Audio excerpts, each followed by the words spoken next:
नमस्कार, स्वागत है आप सबका दिन भर के तमाम बड़ी और अहम खबरों के साथ मैं हूं कवींद्र। शुरुआत हेडलाइन से। व्यापम घोटाले की सीबीआई जांच शुरू। भोपाल पहुंची जांच एजेंसी की टीम को एसटीएफ ने सौंपे दस्तावेज। विसल ब्लोअरों की मांग, रसूखदार लोगों पर हो कार्रवाई। जातिगत आंकड़ों को सार्वजनिक करने को लेकर केंद्र पर बढ़ा दबाव। लालू ने राजभवन तक किया मार्च, कहा प्रधानमंत्री को पिछड़े और दलितों के हक की परवाह नहीं। महंगाई के मोर्चे पर राहत नहीं। 8 महीने के उच्चतम स्तर पर खुदरा महंगाई दर। जून में खाने पीने की चीजें हुई महंगी। दाल की कीमतों में 22% का इजाफा। फिर पलटा पाकिस्तान। कश्मीर के बिना बातचीत से किया इनकार। मुंबई हमले पर मांगे और सबूत। भारत की कड़ी प्रतिक्रिया। और ग्रीस पर यूरोजोन से अलग होने का खतरा टला। $96 अरब की मदद देने पर यूरोपीय संघ राजी। कड़े आर्थिक सुधारों को लागू करने की शर्त पर बनी सहमति। और आइए देखते हैं पहली खबर।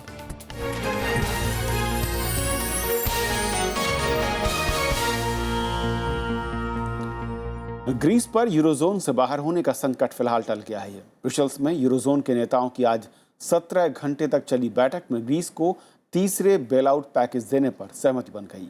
ग्रीस के प्रधानमंत्री एक्सिस सिप्रास ने कई आर्थिक सुधारों को लागू करने से जुड़ी कई शर्तें मान ली हैं। ग्रीस को अब 3 साल के लिए $96 अरब का आर्थिक सहयोग मिलेगा। दिवालिया होने के कगार पर पहुंचे ग्रीस पर चर्चा के लिए बेल्जियम की राजधानी ब्रुसेल्स में यूरोजोन के 19 देशों के वित्त मंत्री जमा हुए। मैराथन बैठक के बाद ग्रीस के लिए अच्छी खबर निकलकर सामने आई। ग्रीस को कई शर्तों के साथ बेलआउट पैकेज देने पर सहमति बन गई। ग्रीस पर फिलहाल यूरोपीय संघ से बाहर होने का संकट टल गया है। Today we had only one objective, to reach an agreement. After 17 hours of negotiations, we have finally reached it. Someone can say that we have an agreement. 3 साल के लिए मिले इस $96 अरब के बेलआउट पैकेज से ग्रीस को आर्थिक सुधार करने में मदद मिलेगी। ग्रीस के प्रधानमंत्री एलेक्सिस सिप्रास ने कहा कि इससे ग्रीस में आर्थिक स्थिरता आएगी। हालांकि उन्होंने माना कि बेलआउट की कई शर्तें लागू करना मुश्किल हो सकता है।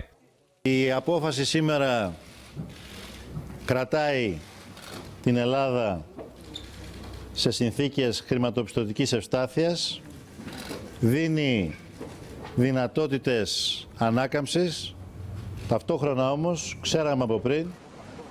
हालांकि ग्रीस में इस बेलआउट पर कोई उत्साह नहीं दिखा। समझौते के मुताबिक ग्रीस को टैक्स और पेंशन सहित कई आर्थिक सुधारों से जुड़े कदम उठाने होंगे। इसे ग्रीस की जनता एक ब्लैकमेल की तरह मान रही है।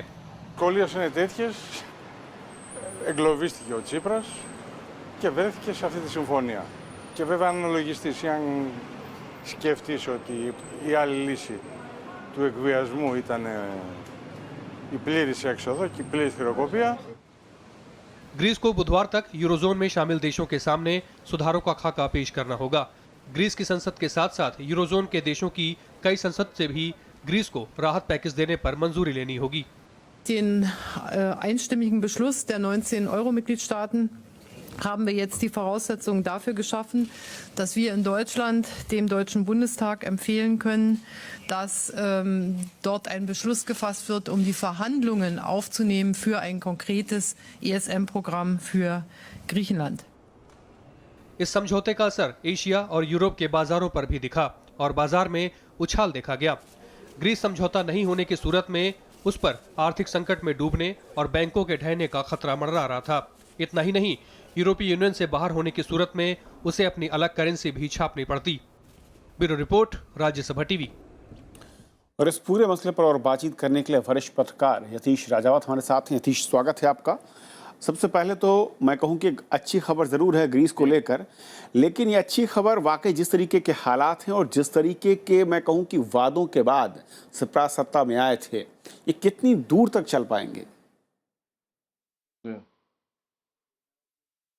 देखिए, अभी आगे तो ये देखना है कि जो बेल आउट पैकेज दिया गया है वो इतना आसान नहीं है। ग्रीस से चाहता था कि पूरे ऋण में कुछ कमी की जाए, जो नहीं की गई है।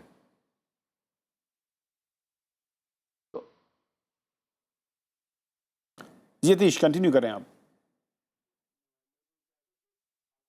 नहीं तो मैं जो ये कह रहा था कि आपकी आवाज़ थोड़ी सी कम आ रही थी, इसलिए मैं रुक गया। जो कमी इस ऋण में चाहते थे वो ग्रीस को नहीं मिली है, और ग्रीस के अंदर अभी ये भावना आ गई है कि ये एक तरीके से जो तीसरा बेल आउट ये इसे माना जा रहा है, इसमें एक तरीके से सरेंडर हो गया है। और तबकि ग्रीस अब यूरो जोन से बाहर नहीं निकलेगा, और जो शब्द एक इजाद किया गया था ग्रेक्सिट नाम का, ग्रीस का एग्जिट, वो अब नहीं होगा। लेकिन आगे जाके जो शर्तें रखी जाएंगी ग्रीस पे, जो सबसे बड़ी एक तरह से डिमांड थी ग्रीस के लोगों की, वो क्या होंगी उसकी डिटेल अभी आनी बाकी है थोड़ी सी। लेकिन पिछली बार और उससे पहले जो ऋण में शर्तें रखी थी, उससे ग्रीस की इकोनॉमी सिकुड़ गई थी। अब वो शर्तें किस तरह की होंगी, क्या ग्रीस उस तरह से खर्च कर पाएगा, क्या वो उन ऋण को वापस कर पाएगा, ये सब देखना बाकी है। यतीश, क्या ये कहा जाए कि जिस तरीके से वहाँ की जनता या फिर वहाँ के लोगों का एक वर्ग जो कि राय सामने आ रही है, चाहे मैं बात करूँ टैक्सेशन को लेकर, या फिर मैं बात करूँ पेंशन को लेकर, या फिर जो पेंशन को लेकर एक एज की बात हो रही है, तमाम ऐसे कठोर कदम हैं, मैं कहूँ कि सामाजिक सरोकार से जुड़ी योजनाओं को धीरे धीरे सिकोड़ने की बात हो रही है। क्या आपको लगता है कि वाकई ये इतना आसान होगा जितना शायद सेप्रास इस वक्त महसूस कर रहे होंगे इस पूरे संकट से बाहर निकलने के लिए? नहीं हुई। देखिए, अब मतलब ये आम, इसको आप इसी संकट को एक घर से जोड़ सकते हैं या घर से कंपेयर कर सकते हैं। अगर आपके ऊपर एक भारी कर्जा है, तो आप उस कर्जे को उतारने के लिए अपने घर के खर्चे कम करेंगे। खर्चे इतने कम करें कि आपके बच्चे पढ़ ना पाएं और वो नौकरी पे ना जा पाएं। तो क्योंकि इसका एक लॉन्ग टर्म इफेक्ट है। अगर नौकरी पे नहीं जा पाएंगे तो फिर कमाई कहाँ से होगी? तो खर्चे एक देश के लिए उतने ही सिकुड़ सकते हैं जितने मतलब एक लिमिट के बाद नहीं सिकुड़ सकते। उससे फर्क पड़ता है आगे वाली पीढ़ी के इनकम पर, और फिर आप कर्जा उतार नहीं पाते। ये हम देख चुके हैं, ये संकट नया नहीं है, 2008 से चल रहा है। तो ठीक है, अब मतलब ग्रीस यूरोजोन से बाहर नहीं होगा, मगर क्या वो ये सब कर्जे उतार पाएगा?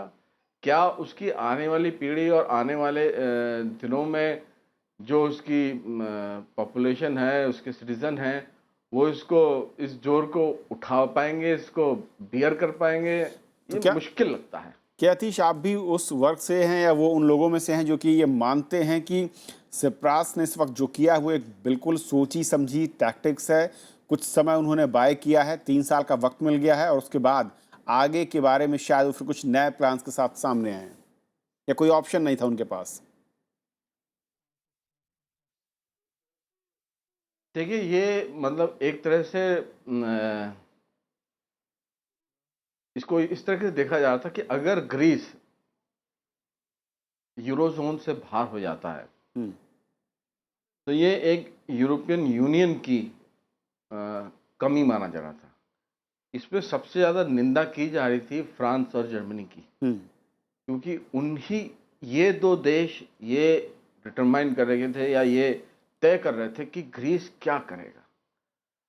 जर्मन की खासतौर से इसलिए निंदा की जा रही थी कि पहले जर्मनी भी विश्व युद्ध के बाद और पहले और दूसरे विश्व युद्ध के बाद इस स्थिति में रह चुका है, और उस समय कई अलग यूरोपियन देशों ने ये रियायत दी थी। तो एक उसने जो पोजीशन अपना ली थी वो बहुत कठोर मानी जा रही थी, और अगर ग्रीस इस यूरोजोन से बाहर जाता तो एक तरह से एक प्रक्रिया शुरू हो जाती। बाकी और कुछ देश जो हैं जो इसी तरह से कमज़ोर हैं, वो भी यूरोपियन यूनियन से बाहर होने की कगार पर आ जाते। एक आखिरी सवाल अभी ये 3 साल समय ग्रीस को जी, यदि वक्त की कमी, एक आखिरी सवाल मैं समझना चाहूँगा कि इस पूरे संकट से तात्कालिक तौर पर राहत मिलती दिख रही है, तो क्या ये माना जाए कि अर्थव्यवस्थाओं के लिहाज से और बाजारों के लिहाज से फिलहाल संकट टल चुका है?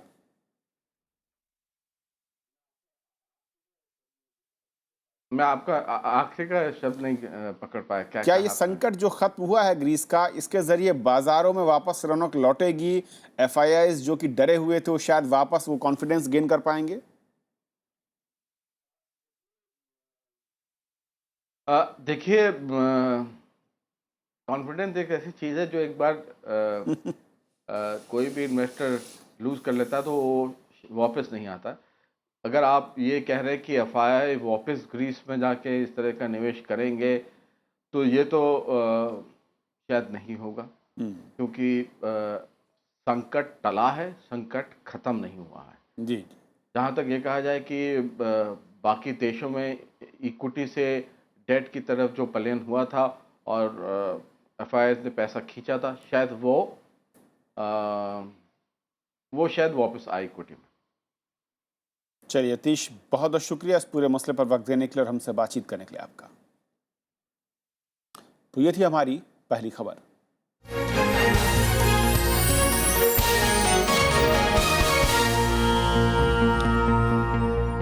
और ब्रेक के बाद आगे आप देखिए बीमारियों का घर, पुराने नोट।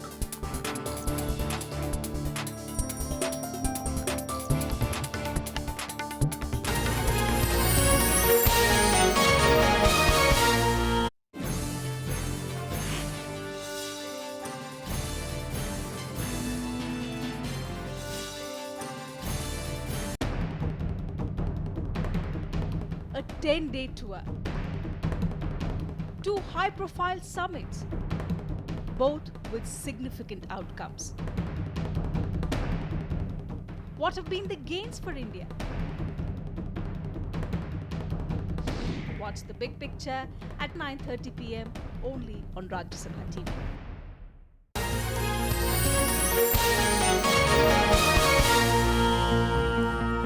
आतंकवाद के मसले पर भारत और पाकिस्तान के प्रधानमंत्रियों के बीच रूस में जो सहमति बनी थी, उस पर पाकिस्तान अब यू टर्न लेता हुआ नजर आता है। पाकिस्तान के राष्ट्रीय सुरक्षा सलाहकार सरताज अजीज ने आज कहा कि कश्मीर मुद्दे के बिना दोनों देशों के बीच बातचीत संभव नहीं। पाकिस्तान ने मुंबई हमले के मामले में और सबूतों की मांग की है और इस मुद्दे पर अब विपक्षी दल केंद्र सरकार पर निशाना साध रहे हैं। रूस के उफा शहर में शंघाई सहयोग संगठन की बैठक से इतर भारत और पाकिस्तान के प्रधानमंत्रियों की 10 जुलाई को मुलाकात हुई थी। यह तय हुआ था कि दोनों देश बातचीत को आगे बढ़ाएंगे और पाकिस्तान 26/11 के मुंबई हमलों के मामले में मुख्य आरोपी जकीर रहमान लखवी के वॉइस सैंपल सौंपेगा, लेकिन पाकिस्तान अब इससे पीछे हटता दिख रहा है। On Mumbai trial, our view has been, and was so in this meeting as well, that we need more evidence and information to conclude the trial. The reference to additional information is the recognition of the need for more information is needed to expedite the trial. Pakistan ने कश्मीर मुद्दे के बिना दोनों देशों के बीच बातचीत से इनकार किया है और भारत से मुंबई हमलों के मामले में और सबूत मांगे हैं। साथ ही अब समझौता एक्सप्रेस ब्लास्ट के मामले में भी भारत से सूचना मांगने की बात कही गई है। यही नहीं, दिल्ली में मौजूद पाकिस्तान के हाई कमिश्नर अब्दुल बासित ने कश्मीर के अलगाववादी गुटों को ईद पर न्योता देकर मामले को और गर्मा दिया है। अब विपक्षी दलों ने पाकिस्तान के इस रुख के लिए प्रधानमंत्री से जवाब मांगा है। We have been nose-led into a situation which has caused India national embarrassment, and the Prime Minister is squarely responsible and answerable. Pakistan से बात करते समय सतर्कता बरतनी चाहिए। पुराना रिकॉर्ड ठीक नहीं है और मैं चाहूंगा प्रधानमंत्री विपक्षी दलों को भी विश्वास में लें। हालांकि बीजेपी ने पाकिस्तान की ओर से आए इस बयान को महत्व नहीं देने की बात कही है और इसे उनकी अंदरूनी राजनीतिक मजबूरी करार दिया है। पॉलिटिकल एस्टैब्लिशमेंट अपने कॉन्स्टिट्यूएंसी को एड्रेस करना चाहती है और लगता है वो ये कई सारे स्टेटमेंट जो पिछले 2 दिन से अलग अलग सोर्सेज से जो आ रहे हैं, तो वो अपनी डोमेस्टिक कॉन्स्टिट्यूएंसी के लिए एड्रेस्ड हैं। दरअसल उफा में प्रधानमंत्री नरेंद्र मोदी और नवाज शरीफ के बीच पूरे 13 महीने के बाद बातचीत हुई थी। साझा बयान के अगले दिन पाकिस्तान ने कश्मीर मुद्दे को पर्दे के पीछे बातचीत के जरिए सुलझाने की बात कही थी। Bureau report, Rajya Sabha TV. प्रधानमंत्री नरेंद्र मोदी ने तजाकिस्तान को मध्य एशियाई देशों में भारत का सबसे करीबी बताया। तजाकिस्तान के राष्ट्रपति से द्विपक्षीय वार्ता में दोनों देशों के बीच कारोबार को बढ़ाने के लिए जल्द ही ठोस रोड मैप बनाने पर सहमति बनी। साझा बयान में दोनों देशों ने आतंकवाद के खिलाफ सहयोग बढ़ाने पर भी हामी भरी। मध्य एशियाई देशों में ताजिकिस्तान भारत के सबसे करीब है। प्रधानमंत्री नरेंद्र मोदी और ताजिकिस्तान के राष्ट्रपति इमाम अली रहमान दोनों देशों के संबंधों को नई ऊंचाइयों पर ले जाने को राजी हुए। साझा बयान में प्रधानमंत्री नरेंद्र मोदी ने पाकिस्तान और अफगानिस्तान का नाम लिए बिना कहा कि दोनों ही देश आतंकवाद के मुख्य स्रोत के करीब हैं। इस लिहाज से दोनों देश आतंकवाद के खिलाफ लड़ाई में सहयोग बढ़ाने को राजी हुए हैं। We are both located in the proximity of the main source of terrorism. Combating terrorism and extremism has always been an important and productive area of cooperation. दोनों देशों के बीच व्यापार और निवेश बढ़ाने के अलावा रक्षा संबंध मजबूत करने पर भी सहमति बनी। साथ ही संपर्क बढ़ाने और कृषि क्षेत्र में सहयोग को लेकर भी दोनों देश सहमत दिखे। We discussed measures to tap the rich potential in trade and commerce and to encourage joint ventures and investments. We have talked our joint commission to meet soon and finalize a concrete roadmap to expand our trade and economic ties. Bharat और Tajikistan ने अफगानिस्तान के विकास और शांति प्रक्रिया में मदद जारी रखने का भी भरोसा जताया। द्विपक्षीय वार्ता के पहले प्रधानमंत्री मोदी का दुशांबे में भव्य स्वागत किया गया। नरेंद्र मोदी ने ससानी वंश के शासक और ताजिकिस्तान के संस्थापक इस्माइली सोमानी के स्मारक पर पुष्पांजलि भी अर्पित की। मोदी के मध्य एशिया दौरे का ये अंतिम पड़ाव था। वो उज्बेकिस्तान, कजाकिस्तान, रूस के उफा, तुर्कमेनिस्तान और किर्गिस्तान होते हुए यहाँ रविवार की रात पहुंचे थे। नरेंद्र मोदी ने रूस के उफा में ब्रिक्स और शंघाई सहयोग संगठन के शिखर सम्मेलन में हिस्सा भी लिया। Bureau report, Rajya Sabha TV. Supreme court के आदेश के बाद सीबीआई ने आज मध्य प्रदेश व्यापम मामले की जांच शुरू कर दी। भोपाल में एसटीएफ ने सीबीआई टीम को मामले से जुड़े दस्तावेज सौंपे। केंद्रीय जांच एजेंसी ने व्यापम मामले के साथ इससे जुड़े लोगों की संदिग्ध मौत की भी जांच वो करेगी और इसके लिए 40 अधिकारियों की एक टीम बनाई गई है। व्यापम मामले की जांच के लिए सीबीआई की टीम सोमवार को दिल्ली से भोपाल पहुंची। उन्होंने सीबीआई ऑफिस में एसटीएफ अधिकारियों से मुलाकात की। एसटीएफ ने व्यापम मामले से जुड़े दस्तावेज जांच एजेंसी को सौंपे। सीबीआई इन दस्तावेजों का अध्ययन करने के बाद जांच की योजना बनाएगी। साथ ही मामले से जुड़े आरोपी, गवाह और विसिल ब्लोअर से पूछताछ हो सकती है। अभी तो सुप्रीम कोर्ट के आदेश के अनुसार सीबीआई की टीम व्यापम मुकदमे लेने आई है और जैसे जैसे काम बढ़ेगा उस हिसाब से हम डिसाइड करेंगे। सुप्रीम कोर्ट ने सीबीआई से 2 हफ्ते में रिपोर्ट मांगी है। 24 जुलाई तक रिपोर्ट कोर्ट को सौंपी जानी है। इसके बाद सुप्रीम कोर्ट की निगरानी में जांच से जुड़ी याचिका पर फैसला होगा। इस बीच कांग्रेस ने एक बार फिर सुप्रीम कोर्ट की निगरानी में जांच की मांग की है। CBI is directed to take up the investigation, but we are still waiting that the monitoring of this investigation should be from the apex court, from the Supreme Court. That is what we are expecting. BJP और इस मामले में whistle blower आनंद राय ने निष्पक्ष जांच की उम्मीद जताई है। पूरे व्यापम घोटाले का सीबीआई जांच करेगी। मुझको लगता है जो भी उसमें बादल छाए हैं वो निश्चित रूप से छटेंगे। उनके पास वो संसाधन है जिससे वो जांच अच्छी तरीके से कर सकते हैं। दूसरा, उनके पास अच्छे वकील हैं क्योंकि सीबीआई स्पेशल पब्लिक प्रोसिक्यूटर होते हैं जो कि कोर्ट में उन मामलों को ढंग से चलाते हैं। जिस तरीके से अभी जांच चल रही थी उससे तो हम बिल्कुल भी संतुष्ट नहीं थे। सुप्रीम कोर्ट ने 9 जुलाई को व्यापम गड़बड़ी मामले और इससे जुड़े लोगों की संदिग्ध मौत की जांच सीबीआई को सौंप दी थी। इससे पहले मामले की जांच मध्य प्रदेश हाई कोर्ट की निगरानी में एसआईटी कर रही थी। व्यापम भर्ती और दाखिला घोटाले में हाई प्रोफाइल पेशेवर, राजनेता और नौकरशाह समेत 2000 से ज्यादा लोग आरोपी हैं। Bureau report, Rajya Sabha TV. Bihar विधानसभा चुनाव में पिछड़ा वर्ग केंद्रीय मुद्दा बन सकता है। राज्य में जेडीयू और आरजेडी की राजनीति के लिए इस वर्ग का सबसे ज्यादा महत्व रहा है और बीजेपी की नजर भी अब इसी वोट बैंक पर है।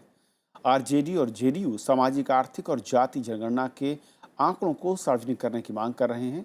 सीपीएम भी इन आंकड़ों को उजागर करने के पक्ष में है। इन तस्वीरों से साफ है कि बिहार में सियासी दल वोट बैंक की गोलबंदी में जुट गए हैं। जातीय आधारित जनगणना के आंकड़े उजागर करने की मांग को लेकर पटना में सोमवार को आरजेडी प्रमुख लालू प्रसाद यादव ने राजभवन तक मार्च किया। लालू नीतीश के गठबंधन को लगता है कि सामाजिक, आर्थिक और जाति जनगणना बिहार में गैर बीजेपी दलों की एकता में कारगर साबित हो सकता है। इसी कोशिश के तहत लालू यादव बीजेपी को पिछड़ों और दलितों का विरोधी बताने में जुटे हैं। देश के सामाजिक आर्थिक हालत इतना पूरा सर्वेक्षण में आया है, मंडल विरोधी ताकतें लड़ाई अब ठनक गई है, छिड़ गई है। मंडल और कमंडल के खिलाफ लड़ाई जारी, शेड्यूल टाइप का भी हकमारी का भारी षड्यंत्र हुआ है। संपत्ति, संपदा, इज्जत, मान सम्मान, नौकरी, बिजनेस, सब पर अकेले मुट्ठीभर लोगों का कब्जा है। वो इसमें वापिस आना था। सरकारी नौकरियों में 68 बरस में किसकी क्या हालत है, तो नौकरी किसके हाथ में कितनी है। केंद्र सरकार सामाजिक, आर्थिक और जाति जनगणना के सामाजिक और आर्थिक ढांचे से जुड़े आंकड़े सरकार सार्वजनिक कर चुकी है। इन आंकड़ों को जारी करते हुए वित्त मंत्री अरुण जेटली ने साफ किया था कि इन आंकड़ों से गरीब और कमजोर तबके का जीवन स्तर उठाने में मदद मिलेगी। I am sure with the enormity of schemes and their reaches that all governments have, this document will form a basis of helping us to target groups for support. केंद्र सरकार जनगणना के जातिवार आंकड़े सार्वजनिक करने पर एक राय नहीं बना पाई है, लेकिन हाल ही में बीजेपी अध्यक्ष अमित शाह ने पहली बार पार्टी में ओबीसी मोर्चे का गठन किया है। इसके अलावा उन्होंने दावा भी किया कि बीजेपी ने नरेंद्र मोदी के रूप में देश को पहला पिछड़ा वर्ग से आने वाला प्रधानमंत्री दिया। जनगणना के जातिवार आंकड़े रिलीज करने के मसले पर बीजेपी का कहना है कि ये आंकड़े विकास के लिए इस्तेमाल होने चाहिए, ना कि वोट बैंक के लिए। लेकिन बिहार चुनाव से तुरंत पहले ओबीसी मोर्चे का गठन और देश को पहला ओबीसी प्रधानमंत्री देने का दावा करके बीजेपी ने ही सबसे पहले ओबीसी कार्ड खेला है। कैमरामैन चेतन के साथ श्याम सुंदर, राज्यसभा टीवी, दिल्ली। कांग्रेस अध्यक्ष सोनिया गांधी की ओर से दी गई इफ्तार पार्टी में कई दलों के नेता पहुंचे। Trinamool Congress, NCP, JDU, national conference, DMK और बीएसपी के नेता होटल अशोका में इफ्तार पार्टी के आयोजन के मौके पर पहुंचे। कांग्रेस उपाध्यक्ष राहुल गांधी और पूर्व प्रधानमंत्री मनमोहन सिंह समेत कई दूसरे नेता भी इस दौरान वहां मौजूद रहे। सुप्रीम कोर्ट ने मणिपुर में बीते 3 सालों के दौरान हुए सभी एनकाउंटर के मामले में केंद्र, राज्य सरकार और मानवाधिकार आयोग से रिपोर्ट तलब की है। कोर्ट ने फर्जी एनकाउंटर के मामलों पर सरकारों के रुख पर नाराजगी जताई और ऐसे 62 मामलों में रिपोर्ट तलब की है जिसमें एफआईआर तक दर्ज नहीं की गई थी। देश में खुदरा महंगाई दर 8 महीने के सबसे ऊंचे स्तर पर पहुंच गई है। जून में यह 5.4% रही, जबकि मई में यह 5.1%। जून में पेट्रोलियम, कपड़ा, घर, खाना समेत तमाम चीज़ों के दामों में तेज़ी हुई। हालांकि इस दौरान चीनी के दामों में कमी आई, लेकिन ये कुल महंगाई पर ख़ास असर नहीं डाल सकी। पिछले 1 महीने में दाल की कीमतों में करीब 22% से ज़्यादा की बढ़ोतरी हुई है, जबकि फल और सब्जियों के दाम पहले के मुकाबले 3.51% बढ़े हैं। क्या आप जानते हैं कि पुराने करेंसी नोट इस्तेमाल करने से आप खतरनाक बीमारियों की चपेट में आ सकते हैं? जी हाँ, एक ताज़ा वैज्ञानिक रिसर्च में यह खुलासा हुआ है कि पुराने नोट आपके स्वास्थ्य के लिए हानिकारक हैं। आम से दिखने वाले करेंसी नोट आपके लिए गंभीर बीमारियों का सबब बन सकते हैं। Institute of genomics and integrated biology का शोध बताता है कि ज्यादा पुराने और गले नोट सेहत के लिए बेहद हानिकारक हैं। इसके मुताबिक भारत में प्रचलित 10, 20 और 100 रुपए के ज्यादातर करेंसी नोट खतरनाक बैक्टीरिया, वायरस और एंटीबायोटिक रेजिस्टेंस जीन के कैरियर हैं। नोट जितना गला और पुराना होगा, उसमें बैक्टीरिया होने की संभावना उतनी ही ज़्यादा होती है। इसमें डीएनए मेटाजेनोमिक्स के स्टडीज से ये मिला है कि कई सारे कीटाणुओं का डीएनए इसमें पाया गया है। इसमें ज़्यादातर 70% जो है फंगस के डीएनए है और उसके बाद बैक्टीरिया और वायरसेस। जब भी आप किसी भी दुकानदार या स्ट्रीट वेंडर के साथ नोट का लेन देन करते हैं तो उस नोट के साथ कुछ वायरस या बैक्टीरिया आपकी जिंदगी में दाखिल हो जाते हैं। जांच में 70% नोटों पर यूकेरियोटा यानी फफूंदी पाई गई। 9% नोट में बैक्टीरिया से, जबकि 1% के आसपास नोट वायरस संक्रमित थे। इस जांच में 78 तरह के एंटीबायोटिक रेजिस्टेंट जीन पाए गए, जिनमें से 18 जीन ऐसे थे जो सभी सैंपल में मौजूद थे। सबसे बड़ी चीज़ प्रिवेंशन में ये है, हाथों को अच्छे से धो के रखें, सुखा के रखें, नोट लेने से पहले, नोट लेने के बाद में अच्छे से हैंड हाइजीन, हाथ को धो के हमें रखना बड़ा आवश्यक है, पहली चीज़। दूसरी चीज़, क्रेडिट डेबिट कार्ड का हम ज़्यादा इस्तेमाल करें, वो भी बड़ी। तीसरी चीज़, प्लास्टिक करेंसी का भी हम इस्तेमाल कर सकते हैं, वो भी एक बहुत इंपॉर्टेंट चीज़ है। करेंसी नोट न सिर्फ इस्तेमाल होने वाले हाथों से बीमारियां पकड़ते हैं, बल्कि कुछ दिन रखे रहने पर इनमें खुद ब खुद फफूंदी आने लगती है। इससे बचने के दो ही तरीके हैं, या तो सरकार प्लास्टिक के नोट चलाए, जो काफी महंगा सौदा है, या फिर आप खुद ही अलर्ट रहें और हाइजीन बरतें। आखिर जान है तो जहान है। अनु दीवान, राज्यसभा टीवी। तो खबरों के आज के सफर में इतना ही। नमस्कार।